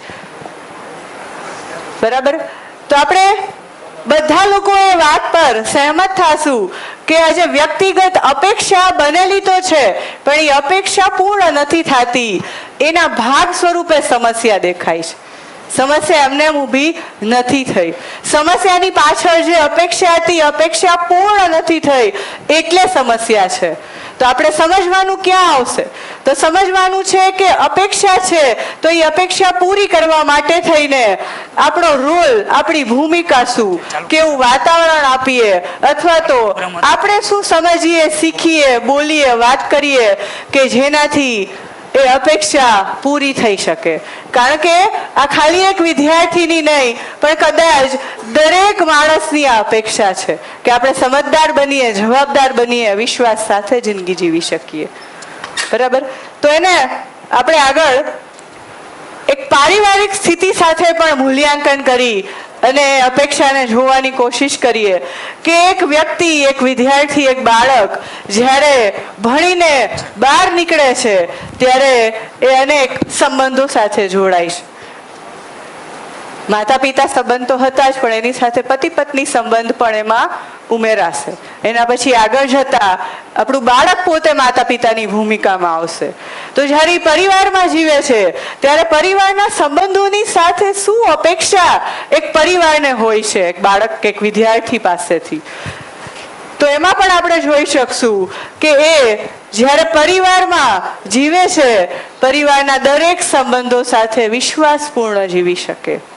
એની આગળની જિંદગીની શરૂઆત કરે ત્યારે પતિ પત્ની સાથેનો સંબંધ જે છે એ સંબંધમાં વિશ્વાસ બનેલો રહે, સ્નેહ બનેલો રહે, સન્માન બનેલું રહે. એ જ સાથે માતા પિતા તરીકે પણ એ આપણને સન્માન આપે, આપણા પર વિશ્વાસ મૂકે. આપણને એ અવિશ્વાસ ના રહે કે આજે એના લગ્ન થઈ ગયા તો હવે આપણી જિંદગીનું શું થશે. જો એ અવિશ્વાસ આપણામાં છે તો એનો મતલબ ક્યાંક સંબંધમાં એ અવિશ્વાસ છે, જે વિશ્વાસની અપેક્ષા છે એમાં ક્યાંક મને ડાઉટ લાગે છે. એની જ સાથે સન્માનનો ભાવ, એટલે કે આજે તમે લોકો ખાસ કરીને જે ઉંમરમાં છો એમાં એ બધાએ અનુભવ્યું હશે કે આજે ઘરે એક દિવસ કે 2 દિવસ માટે પણ તમારા સંતાનો તમારી સાથે ખાલી કેમ છો નહીં પૂછે તો પણ આપણને નહીં ગમે. શું કામે? કારણ કે આપણી માટે એનો જે ભાવ જે છે, એની જે વાત જે છે, ભલે દિવસમાં એકવાર બોલાવે પણ આપણને શું ફીલ થશે કે મારા પ્રત્યે એનો સ્નેહ છે, મારા પ્રત્યે એની લાગણી છે. તો એ જે સ્નેહનો ભાવ જે છે એ પરિવારમાં અપેક્ષિત છે. અને જ્યારે નથી મળતો ત્યારે આપણને ક્રોધ આવે છે, દુઃખી થાય છે, અને કદાચ એને સમજી નથી શકતા એટલે કંઈક અલગ રીતે વ્યક્ત થઈ જાય છે, ખીજાઈ જવાય છે. અથવા તો આપણે બહાર જઈને જે આપણી વાત સાંભળે એની સાથે આપણે વાતચીત કરી અને આપણું મન હળવું કરી લઈશું. અને દરેક સંબંધોમાં જોવા મળશે. કદાચ પતિ પત્ની સંબંધોમાં પણ જોઈએ તો પતિને એવું લાગે કે પત્ની મારી વાત નથી સાંભળતા, નથી સમજતા. પત્નીને પણ એવું લાગતું હોય કે મારા હસબન્ડ મારી વાત નથી સાંભળતા, નથી સમજતા. એટલે જ્યાં એને એવું લાગે કે આ વ્યક્તિ મારી વાત સાંભળશે, એના મિત્ર વર્ગ કે અન્ય કોઈ પણ હોય, એના ભાઈ કે બેન, એની સાથે જઈને એ પોતાની વાત રજૂ કરશે. તો ભણ્યા પછી જો એ અપેક્ષિત હોય, જો આપણે એવું વિચારતા હોય કે આ બધા ભાવ જે છે એ વિવેકી બને, સંસ્કારી બને, બરાબર, તો એ પરિવારની અંદર જ્યારે સંબંધમાં નાનપણથી જીવે છે ત્યારે એના માતા પિતાને અથવા પરિવારના અન્ય સભ્યોને વધારે જોવે છે. ત્યાંથી જ શરૂઆત થાય છે એના માનસિકતાની. કારણ કે એ બાળકને તો ખબર જ નથી કે આગળ જતા ભવિષ્યમાં એ પણ માતા પિતાની ભૂમિકામાં આવશે. તો એને પોતાના માતા પિતા જોયા હશે જીવતા, એનું આચરણ જોયું હશે, કઈ રીતે જીવે છે, કઈ રીતે રહે છે એકબીજા સાથે, કઈ રીતે વાત કરે છે, એ બધું જ જોઈને એ આગળ જ્યારે એનો સંબંધની શરૂઆત થશે, આપણામાંથી કંઈક સારી વસ્તુ મળી હશે તો એ પણ સારી જિંદગી જીવશે પતિ પત્ની તરીકે. કારણ કે ત્યાંથી જ માનસિકતાનું પોષણ થવાનું શરૂઆત થઈ જાય છે. પણ ક્યાંક એ સંબંધને લઈને આજે આપણે જોઈએ તો યુવા અને યુવતીઓમાં એ પ્રશ્ન દેખાય છે કે હવે લગ્ન કરવા કે ન કરવા. પહેલા તમારા જમાનામાં જોશું તો એમાં એ ઓપ્શન નહોતો. એ ખબર જ હતી કે એક ઉંમર થતા આપણે ભૂમિકામાં આવવાનું છે. પણ અત્યારે એ ઓપ્શન તરીકે જોવામાં આવે છે, કરવા કે નહીં. કેવડો મોટો પ્રશ્ન છે આ સમાજમાં. અત્યારે સમાજમાં એવો મોટો પ્રશ્ન છે કે દીકરીઓને ભણાવે, નોકરી કરે, બધું કરે તો મા બાપને સારું લાગે, અને પછી સંસ્કાર આપે એવા પણ સાસરે જાય ને છોકરી તો ત્યાં કશું એ જવાબદારી નથી નિભાવતા. એટલે બીજાનું જીવન હોય, વડીલો, સાસુ સસરા, એનું જીવન ઓલું જોખમાઈ જાય છે. એટલે તમે દીકરીને એવા સંસ્કાર આપો કે સામે તમે સ્વભાવ બધાનો સરખા ન હોય અને સ્વભાવને અનુકૂળ થઈને રહો એવું દીકરીને તમે જ્ઞાન આપો. એ એક જાતનું જ્ઞાન જ છે, શિક્ષણ છે. સમજદારીપૂર્વક બે શબ્દો કહે તો એનું જીવન સુધરી જાય. અત્યારે કેવા વિભક્ત કુટુંબો થઈ ગયા છે, પોતાનું જ વિચારે છે, બીજા મોટાનું વડીલનું કોઈ વિચારતા નથી. એટલે તમે આપણે વડીલ છીએ, ભલે ક્યાંક બેઠા હોય, હાલો આપણે સાંજે નવરાત્રિના કોઈનો બે શબ્દ સારા કહીને તો એનું જીવન સુધરી જાય. એવું નથી આજુબાજુ પડોશી હોય, આપણી જોડે કોઈ બેસતા ઉઠતા હોય, એનો બે શબ્દો સારા કહીને તો એનો થોડોક વિચાર આવે કે ના મારામાં આટલી કમી છે એમ. એટલે તે દીકરીને એટલું શીખવાડો કે સામા ઘરે જાય તો સ્વભાવને અનુકૂળ થઈ જાય, એવી રીતે વર્તન કરતા સામાન્ય માણસનું વર્તન બદલાઈ જાય અને એવી રીતે હળીમળીને રહે ને એવું. અત્યારે આ એ શીખવાડવાની જરૂર છે વધારે. એ મોટા મોટું જ્ઞાન છે અને શિક્ષણ મોટા મોટું છે. સરસ. તો અપેક્ષા રૂપે આપણે જોઈ શકીએ છીએ કે જે કાંઈ પણ તમારા અભિપ્રાયો આવે છે એ પ્રમાણે એક પરિવારની અંદર આ અપેક્ષિત છે કે તમારું બાળક કે તમારા સંતાનો જે છે એ દરેક સંબંધોમાં વિશ્વાસપૂર્ણ જીવે, સ્નેહનો ભાવ, સન્માનના ભાવ સાથે હોય, કૃતજ્ઞતાના ભાવ સાથે હોય. એટલે કે તમે જે કાંઈ પણ કર્યું છે એના માટે જે ઉપયોગી તમે બન્યા છો તમારા સંતાનો માટે, એ ભાવ જે છે એ કદાચ બોલીને ન વ્યક્ત કરે પણ એના આચરણમાં એ દેખાય. રોજ એને થેન્ક યુ કહેવાની જરૂર નથી. અને આપણે એ પણ જોઈ શકશું કે આ જે અપેક્ષા જે છે એ દરેકની અંદર હોય છે. આજે તમે કદાચ એ અપેક્ષા તમારા સંતાનો કે પતિ પત્ની સંબંધો સાથે જોતા હશો, પણ બની શકે કે તમારા સંતાનો પણ એ જ અપેક્ષા તમારા પાસે રાખતા હોય. કારણ કે આ અપેક્ષા દરેકની છે. એક પરિવારની અંદર જેટલા પણ સંબંધો છે એ સંબંધોની સાથે આ અપેક્ષા જોડાયેલી છે. એક માતા પિતા એવું ઈચ્છે છે કે મારા સંતાનો જે છે એનો સંબંધમાં વિશ્વાસ બનેલો રહે, તો એ પણ એવું જ ઈચ્છે છે કે માતા પિતાનો સંબંધોમાં એટલે અરસપરસ વિશ્વાસ બનેલો રહે. તો ક્યારેક એને પણ વિશ્વાસ ડગમગતો જોવા મળતો હશે કે એ કંઈક કરવા માંગે છે, કંઈક અલગ કરવા માંગે છે, કંઈક અલગ વિચારે છે, પણ આપણે એની સાથે સહેમત કદાચ નથી થતા. તો એ સમયે એનો વિશ્વાસ બનેલો રહેશે કે નહીં બનેલો રહે, એ પ્રશ્ન માર્ક છે, પ્રશ્ન ચિહ્ન છે. એ જ રીતે જેમ આપણને એના પ્રત્યે સ્નેહની અપેક્ષા છે, સન્માનની અપેક્ષા છે, તો એ અપેક્ષા એ પણ આપણા પાસે રાખતા હશે. તો દરેક સંબંધમાં આપણે જેની સાથે જોડાયેલા છીએ, ખાસ કરી પરિવારની આપણે વાત કરીએ છીએ, તો દરેક લોકો પરસ્પરતામાં આ બધી અપેક્ષા સાથે જ જીવે છે. એ અપેક્ષા પૂરી નથી થતી એટલે ક્યાંક સમસ્યાઓ ઊભી થાય છે. કારણ કે જે અપેક્ષા છે એને યોગ્ય રીતે સમજવી જરૂરી છે. જ્યાં સુધી નથી સમજાતી ત્યાં સુધી અપેક્ષા પૂરી કેમ કરવી એ મને નહીં આવડે. તો હું જે ભૂમિકામાં છું, માતા પિતાની ભૂમિકામાં છું, કે દાદા દાદીની ભૂમિકામાં છું, કે નાના નાનીની ભૂમિકામાં છું, કે પતિ પત્નીની ભૂમિકામાં છું, વધારે તો કોઈ પણ માણસ આ જ સંબંધો સાથે જીવતો હશે.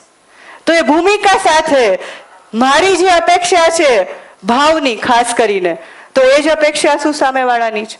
જેમ મેં વાત કરી, એક્ઝામ્પલ આપ્યો કે તમારા સંતાનો દિવસમાં એક વાર માની લો કે તમને બોલાવતા નથી, તો હટ શું કામે થયા? બોલાવ્યા નહીં એટલે કે મને સ્નેહની જે અપેક્ષા હતી એના પ્રત્યે ન મળી. સમસ્યા ક્યાં આવી? કે જે અપેક્ષા હતી ભાવની અપેક્ષા હતી. પણ એ જે ભાવની અપેક્ષા છે એ આપણા સંતાનોને પકડમાં આવે તો જ એ સમજી શકશે કે શું ઈચ્છે છે, એટલે કે આપણે શું ઈચ્છીએ છીએ.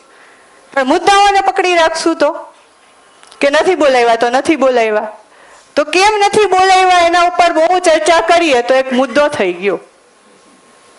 એને શોર્ટમાં સમજીએ તો જે ભાવની અપેક્ષા છે એ પૂરી કરીએ તો એક વિશ્વાસ બનેલો રહેશે અને એની નિરંતરતા બનશે. એ પરિવારમાં એવું વાતાવરણ બનશે તો એક સમય એવો આવશે કે આપણને ક્યાંય ડાઉટ નહીં લાગે અને આપણી અપેક્ષા પૂરી થતી આપણે આપણી સામે જોઈ શકશું. તો બની છે કે એ જ અપેક્ષા આપણા સંતાનોને હોય કે માની લો એ કંઈક નવું કરવા માંગે છે, શીખવા માંગે છે, કંઈક નવું વિચારે છે અને આપણી સહેમતી કદાચ નથી મળતી તો એના સન્માનને પણ ઠેસ પહોંચે છે. ફરી આપણે મુદ્દાઓને પકડીને ચાલશું તો એ ક્યાં જઈને અટકશે નથી ખબર, પણ એને અનુરૂપ પહેલા જે ભાવ જે છે એને પકડી લેશું તો કે એનું સન્માન પણ જળવાઈ રહે, મારી સાથે એનો જે સંબંધ છે, જે લાગણી એને મારા તરફથી મળવી જોઈએ એ પણ મળી જાય અને પછી આપણે આપણી વાત રજૂ કરીએ તો એ વાત પહોંચશે. તો સમજવાનું અહીંયા એ છે કે અહીંયા જે કંઈ પણ અપેક્ષાની અહીંયા વાત કરીએ, એક પરિવારની સ્થિતિની વાત કરીએ, પરિવારના દરેક સંબંધોની વાત કરીએ, તો દરેક સંબંધોની સાથે અપેક્ષા બનેલી છે.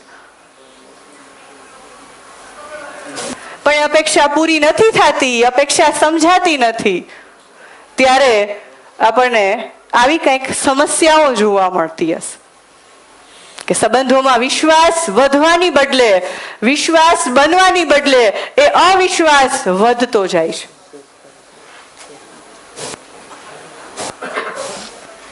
તો આપણને જ્યારે પણ આપણા સંબંધમાં ડાઉટ ઊભો થાય છે, કન્ફ્યુઝન ઊભું થાય છે, હું આમાં કેમ જીવીશ, કઈ રીતે વાત કરીશ અને મારે ખોટું બોલવું કે વાત છુપાવવાનું જરૂર પડે તો એનો મતલબ કે વિશ્વાસ નથી, ક્યાંક મારી અંદર અવિશ્વાસ સ્થાપિત થયો છે. કારણ કે જે વિશ્વાસની અપેક્ષા હતી સામેવાળા તરફથી સંબંધમાં એ નથી પૂરી થઈ, એટલા માટે એ અવિશ્વાસ સાથે હું જીવું છું. અને એની જ સાથે સંબંધોમાં અવિશ્વાસ ઊભો થયો એનું પરિણામ આપણને દેખાશે સંબંધોમાં વિરોધ, ક્લેશ, દ્વંદ અને આગળ જતા પારિવારિક યુદ્ધ. કદાચ આ સમસ્યાઓ તમે વધારે સારી રીતે અનુભવી હશે, કાં જોયેલી હશે, કાં સાંભળેલી હશે, કારણ કે જીવનના વધારે અનુભવ તમારા પાસે છે. તો પારિવારિક સમસ્યાઓને આપણે જોશું તો એ પારિવારિક સમસ્યાઓ પણ વધતી જાય છે આજે સમાજમાં. ડિવોર્સના રેટ વધતા જાય છે, જેના પર પ્રશ્ન માર્ક છે.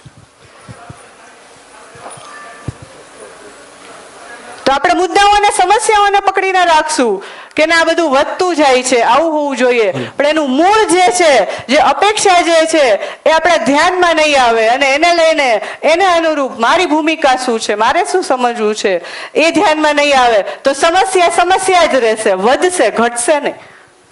અને ક્યાં જઈને પહોંચશે આપણને નથી ખબર. આજે દેશમાં યુદ્ધ થાય એના કરતા વધારે મોટી સમસ્યા પારિવારિક યુદ્ધની છે, પારિવારિક તૂટણની છે. કારણ કે માણસને જીવવા માટે યોગ્ય નથી બનાવતું, એ અંદરથી તોડી નાખે છે. હા જી, અત્યારે કંપનીઓમાં દીકરીઓ નોકરી કરવા જાય છે, ટૂંકા પગારમાં ખૂબ જ કામ લેવામાં આવે છે. હવે 10 કલાક કામ કરીને ઘરે આવીને થાકી ગયા હોય અને માતા પિતા આશા રાખે કે મારી સાથે વાતે હરખી કરતા નથી, કે ઘરનું કાંઈ કામ થઈ શકતું નથી, વગેરે વગેરે. આ જે ભેદભાવ ઉભા થાય છે એમાંથી સમસ્યાઓ ઉત્પન્ન થાય છે. તો માતા પિતાને પણ ખાસ વિનંતી કે આ સમજ કેળવવી જોઈએ અને દીકરીઓ પુત્રવધુઓને સમજવા જોઈએ, જેથી કરીને આ સમસ્યાઓ ઘટે અને ઉદ્ભવે નહીં. Thank you very much. સાચી વાત છે. હા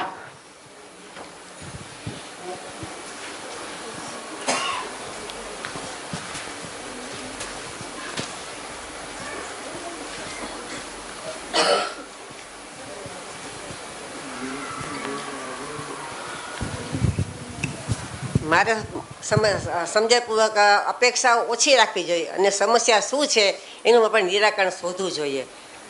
અને થોડું જતું કરવાની ભાવના રાખશું તો સમસ્યા ઓછી રહેશે.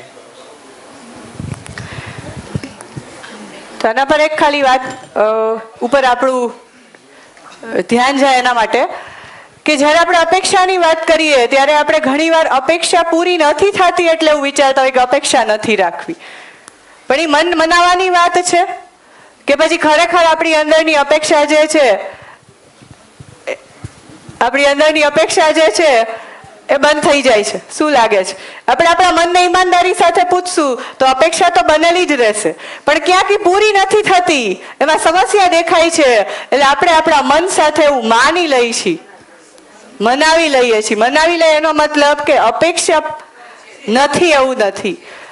તો આ વ્યક્તિગત અપેક્ષા સહજ છે, એને પણ આપણે થોડુંક આગળ જતા સમજશું કે દરેક માણસ સાથે આ બધી ભાવની અપેક્ષા, લાગણીઓની અપેક્ષા સહજતાથી જોવા મળે છે, એને તોડી નથી શકતા. એ અપેક્ષા ક્યાંક પૂરી નથી થતી, સમસ્યા ઊભી થાય છે એટલે મન મનાવવું પડે છે, પણ અંદરથી તો એ પીડા કે સમસ્યા છે જ. જો એનું યોગ્ય સમાધાન મને મળી જાય, અહીંયા સમાધાનની હું વાત કરું એને આપણે સમજણ સાથે જોડીએ, તો એની યોગ્ય સમજણ મને મળી જશે તો એ અપેક્ષા શું છે એને પહેલા હું સમજી શકીશ. અત્યારે મોટો પ્રશ્ન શું છે? અપેક્ષા છે મારી, પણ શું હું પોતે મારી અપેક્ષાને વ્યવસ્થિત રીતે સમજી શકું છું કે ખરેખર શેની અપેક્ષા છે? મને નથી બોલાવતા, નથી વાત કરતા, નથી સાંભળતા, એ અપેક્ષા છે કે પછી એની પાછળ ક્યાંક મારા ભાવની અપેક્ષા છે, વિશ્વાસની અપેક્ષા છે, સ્નેહની અપેક્ષા છે, સન્માનની અપેક્ષા છે? તો ત્યાં જઈને જ્યારે મારું ધ્યાન જશે ત્યારે એનો મૂળ પેલા પકડાશે. તો મારો મૂળ મને પકડાશે તો મારે શું જોઈએ છે એ પકડાશે, તો એ સામેવાળા વ્યક્તિ સુધી પણ પહોંચશે.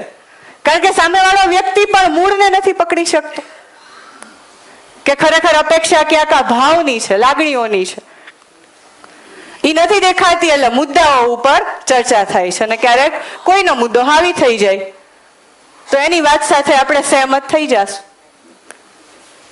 કે હા ચલાવી લઈએ આવું કહીને,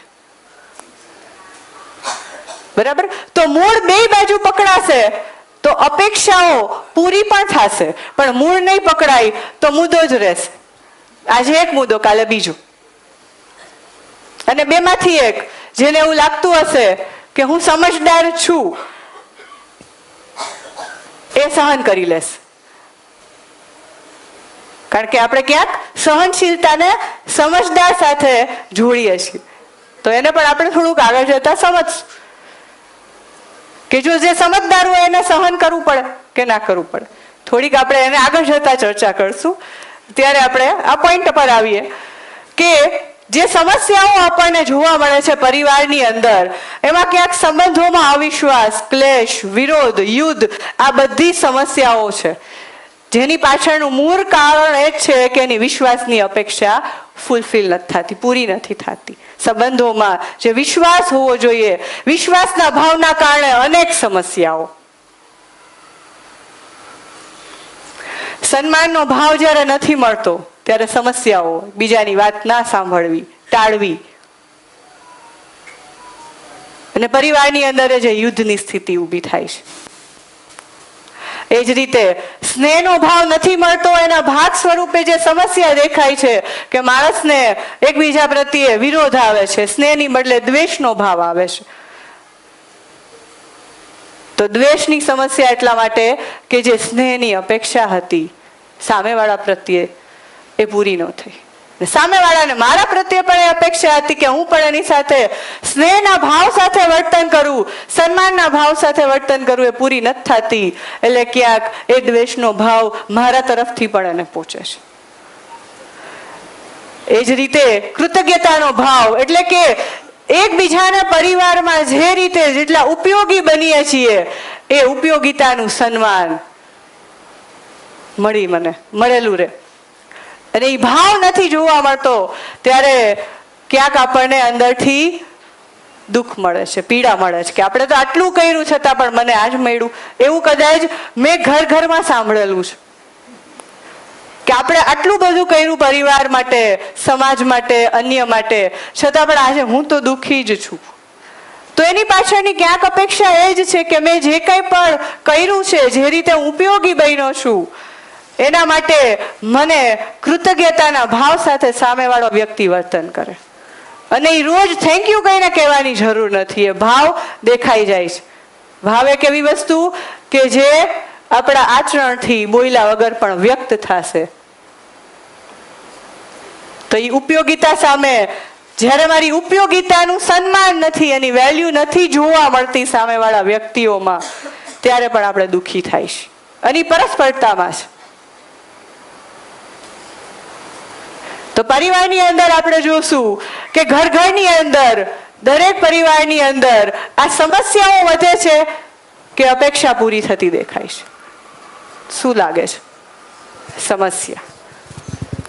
તો અહીંયા પણ સમસ્યા ઉપર ભાર વધારે છે.